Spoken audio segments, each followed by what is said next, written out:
Waziri wa usalama wa taifa wa Israel kutoka mrengo mkali wa kulia Itamar Ben-Gvir ametishia kusitisha misaada yote inayopelekwa Gaza endapo Hamas haitarudisha miili ya wanajeshi wa Israel waliouawa na bado inashikiliwa ndani ya eneo hilo.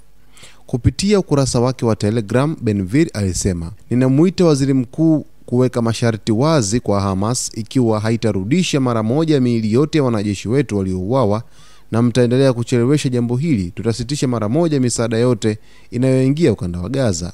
Hatua hiyo inakuja wakati Israel imeamua kupunguza kwa kiasi kikubwa misaada inayoingia Gaza na kuchelewesha mpango wa kufungua kivuko cha mpaka wa Misri hadi angalau Jumatano. Uamuzi unadaiwa umetokana na kile serikali ya Israel imekitaja kama ucheleweshwaji wa Hamas katika kukabidhi miili ya mateka waliokufa. Kwa mujibu wa vyombo vya habari vya kimataifa, Ben-Gvir ameendelea kushinikiza msimamo mkali dhidi ya misaada kwa Gaza, akisema misaada hiyo inalisha wale wanaotaka kuiangamiza Israel.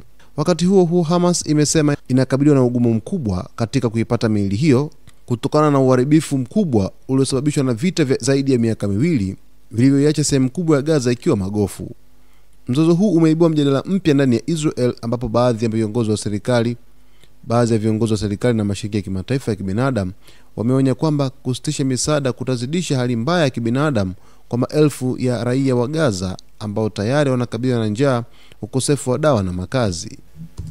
Kumekuwepo na kizungumkuti kikubwa sana baina ya Hamas pamoja na Israel dhidi ya mateka ambao waliweza kuchukuliwa na Hamas Oktoba 7 mwaka 2023, ambao wengi wao wameweza kurudi, lakini miili ya 24 mpaka hivi sasa haijaweza kurudishwa, ambapo Hamas imesema kwamba huenda wasipate miili hiyo kwa haraka iwezekanavyo ikiwa makubaliano hayo tayari yamekwishavuka muda ambao waliweza kukubaliana kwamba Hamas irejeshe mateka wote.